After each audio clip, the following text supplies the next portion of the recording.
यार मैं एक चीज बता दूं, अब मैं सच बात कर रहा हूं और एक ही बात बोलूंगा। मैं बाबर आजम को सपोर्ट करता हूं, मेरे अलावा कोई भी उसको इतना सपोर्ट नहीं करता। मैं एक बात बता रहा हूं, अगर इनको टीम में लाने में बाबर आजम का हाथ अगर हुआ तो मैं आपको सच बता रहा हूं, मैं भी उसके अगेंस्ट हो जाऊंगा। हम इतनी इस वक्त दिल बर्दाश्ता हो गया जो हम गुफ्तगू कर रहे हैं, हम बहुत परेशान हैं और आप बड़े करीब से हिस्सा मतलब आप देख चुके हैं, हिस्सा रहे हैं इस टीम का, आप जानते हैं कि ये जो हो रहा है वो आपको भी देखकर दुख होता होगा। यही बर्बादी है, मैं बार बार बोलता हूं, ये बर्बादी है पाकिस्तान क्रिकेट की। इनको सिर्फ बोर्ड में नौकरियां चाहिए और कुछ भी नहीं चाहिए। ये नहीं सोचते पाकिस्तान के लिए। इंडिया को भले कुछ भी आप कह लें, इंडिया ने बड़ा अपने आप को बड़ा फ्लरिश किया है। उन्होंने एक सिस्टम के थ्रू आए हैं।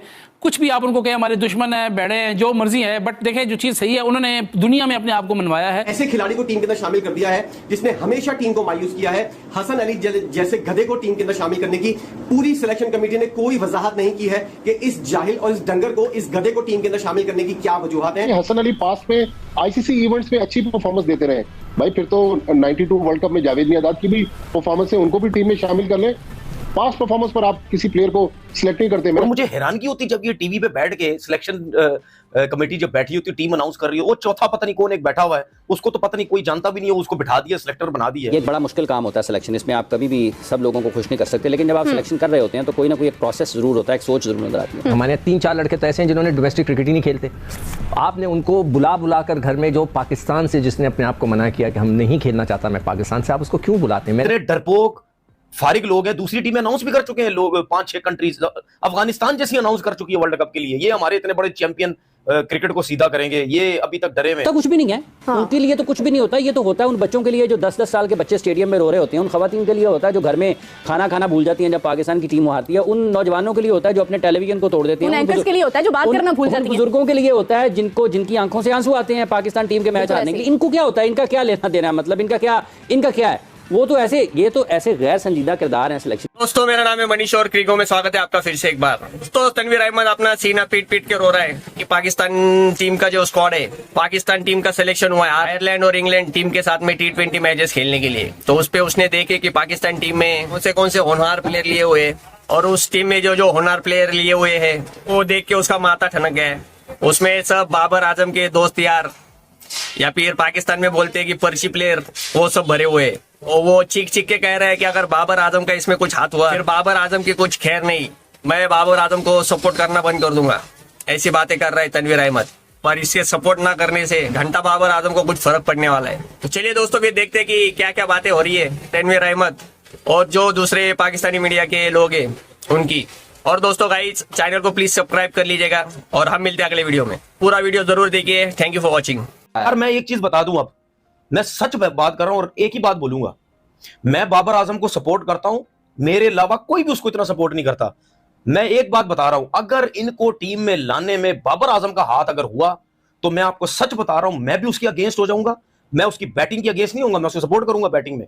लेकिन ये जो सिलेक्शन में अगर इसका हाथ हुआ, मैं 100% इसके अगेंस्ट भी हो जाऊंगा। अगर बाबर आजम इसके पीछे, और अगर बाबर आजम अपनी कप्तानी को रखने के चक्कर में 2-3 लड़कों के साथ अगर कॉम्प्रोमाइज करके अपनी कप्तानी अगर सेव कर रहा है, तो ये अगर मुझे पता चला, मैं सीधा सीधा बाबर के अगेंस्ट हो जाऊंगा। क्योंकि यार ये तो आप पाकिस्तान के साथ ज्यादतियां कर रहे हो। मतलब जो डिजर्विंग प्लेयर है यार, उनको आप ऐसे उठा के साइड पे फेंक रहे हो, और जिनके पीछे डंडे उनको ला रहे हो टीम के अंदर। यार इफ्तिखार की परफॉर्मेंस देख लो, एक टके की इन लोगों की परफॉर्मेंस नहीं है यार। एवरेज क्रिकेटर हैं ये लोग, एवरेज क्रिकेटर हैं सारे। मतलब कोई यार पूछ क्या भाई, मैं जो बोलता हूं ना, कोई नहीं पूछता नहीं। अबे कैसे पूछेगा? उनको छूट इसलिए दी हुई है, जो पूछने वाले उन्होंने छूट दी, वो कहां से पूछेंगे कि उसामा की जगह पे उसको शामिल कर लिया, क्या हो गया? मतलब कुछ भी नहीं, ये होता कुछ भी नहीं है। हाँ। उनके लिए तो कुछ भी नहीं होता। ये तो होता है उन बच्चों के लिए जो 10-10 साल के बच्चे स्टेडियम में रो रहे होते हैं, उन खवातीन के लिए होता है जो घर में खाना खाना भूल जाती हैं जब पाकिस्तान की टीम हारती है, उन नौजवानों के लिए होता है जो अपने टेलीविजन को तोड़ देते हैं, उन एंकर्स के लिए होता है जो बात करना भूल जाती हैं, बुजुर्गों के लिए होता है जिनकी आंखों से आंसू आते हैं पाकिस्तान टीम के मैच हारने के लिए। इनको क्या होता है? इनका क्या लेना देना है? मतलब इनका क्या है? वो तो ऐसे, ये तो ऐसे गैर संजीदा किरदार हैं सिलेक्शन कमेटी में। मतलब दुनिया की सिलेक्शन कमेटियों को आप देखें और पाकिस्तान की अपनी को देख लें, ये मतलब एक बगैर चीफ के सिलेक्शन कमेटी है। वो उसकी तरफ वापस आते हैं, इस पर आगे चलते हैं। लेकिन देखें, उसामा को अगर आप खिला रहे थे गुज़िश्ता 5, 6, 7 माह से, ठीक है, और न्यूजीलैंड की, और आपने अगर न्यूजीलैंड के खिलाफ भी उनको शामिल किया था, इसका मतलब ये है कि वो आपकी सोच में थे, आपके प्लान्स में थे। न्यूजीलैंड के खिलाफ उन्होंने जो जिस कारकर्दगी का मुजाहरा किया है, अगर उनको उस बुनियाद पर टीम से बाहर करना था ना, तो वहां पर तो कई और खिलाड़ियों को भी आप कर सकते थे। नहीं हाफिज साहब, बात पता क्या है, हम लोग जो सिलेक्शन कर रहे हैं ना, वो हम कर रहे हैं यूनिक होकर, रेयर होकर, हम डिफरेंट करना चाहते हैं। हम क्यों उसी पाथवे पे चलें? किसी ने अच्छा परफॉर्म कर लिया तो क्या हुआ, कर लिया, ठीक है, गेम खत्म, बात खत्म। हमें तो डिफरेंट फैसला करना है, हमें बिल्कुल हट के फैसला करना है। सिलेक्टर्स 4 सिलेक्टर्स प्रेस कॉन्फ्रेंस कर रहे थे, लेकिन उनकी गुफ्तगू में लॉजिक नजर नहीं आई। उन्होंने कहा जी हसन अली पास्ट में आईसीसी इवेंट्स में अच्छी परफॉर्मेंस देते रहे, भाई फिर तो 92 वर्ल्ड कप में जावेद मियादाद की भी परफॉर्मेंस है, उनको भी टीम में शामिल कर ले। पास्ट परफॉर्मेंस पर आप किसी प्लेयर को सिलेक्ट नहीं करते। मेरे ख्याल में मोहम्मद अली को कंसीडर करना चाहिए था। फिर आप देखें कि वसीम जूनियर बहुत अरसे तक हमारे प्लान में शामिल थे, अचानक ऐसा क्या हो गया कि वसीम जूनियर एकदम से सिस्टम से गायब हो गए? तो मेरे ख्याल में एक तो ये मसला था। दूसरा मसला ये कि जो हमने तय किया हुआ था, जिन लोगों को रिटायरमेंट हमने वापस दिलवाई थी, वो तो ऑटोमेटिक सिलेक्ट हो गए। लेकिन हारिस रऊफ, आप याद रखिएगा, जिस तरह आज वो गुफ्तगू कर रहे थे, उन्होंने मेरे ख्याल में हसन अली को इसीलिए टीम में डाला है कि अभी हारिस रऊफ की भी फिटनेस जो है वो अनसर्टन है। फिर मिडिल ऑर्डर में भी उनको थोड़े से मसाइल हैं, इसीलिए सलमान अली आगा को वापस लेकर आए। लेकिन अगर सलमान अली आगा वाकई आपके वर्ल्ड कप के प्लान में शामिल थे, तो न्यूजीलैंड के खिलाफ सलमान अली आगा को ट्राई तो किया जाता है। कोई जिम्मेदारी लेने को तैयार नहीं है। चेयरमैन साहब ने भी ये कहा है कि जी अगर टीम हारेगी तो हम जिम्मेदारी ले, हम लेंगे, मैं नहीं लूंगा। उसके ऊपर क्या हो जाएगा, जिम्मेदारी लेंगे, उससे फायदा क्या है? वही बात है, जब लास्ट टूट जाए, हाँ, तो उसके बाद क्या करेंगे? अली भाई, मैं वही आपको बता रहा हूँ कि मुझे तो समझ नहीं आ रही मैं वो अल्फाज कहाँ से लाऊं। अच्छा, इंडिया के हवाले से बताए ना कि अब ये रोहित शर्मा ने जिम्मेदारी अपने ऊपर ले ली। टीमें तो ऐसे ही बनती है ना, जब आपका लीडर अपने ऊपर ले गए। बाबर आजम के इस तरह का कोई स्टेटमेंट दे सकते हैं? इतनी करेज है यार? देखिए, बाबर आजम तब इस तरह के स्टेटमेंट दे सकते। बाबर आजम ने आज ही टीम तो अपने दोस्तों की खिला रहा है। देखिए, इंडिया को भले कुछ भी आप कह लें, इंडिया ने बड़ा अपने आप को बड़ा फ्लरिश किया है। उन्होंने एक सिस्टम के थ्रू आए हैं। कुछ भी आप उनको कहें, हमारे दुश्मन है, बैठे हैं, जो मर्जी है, बट देखें जो चीज़ सही है, उन्होंने दुनिया में अपने आप को मनवाया है। वो टॉप क्रिकेटिंग नेशन में उनका शुमार होता है। उनका एक मजबूत सिस्टम है।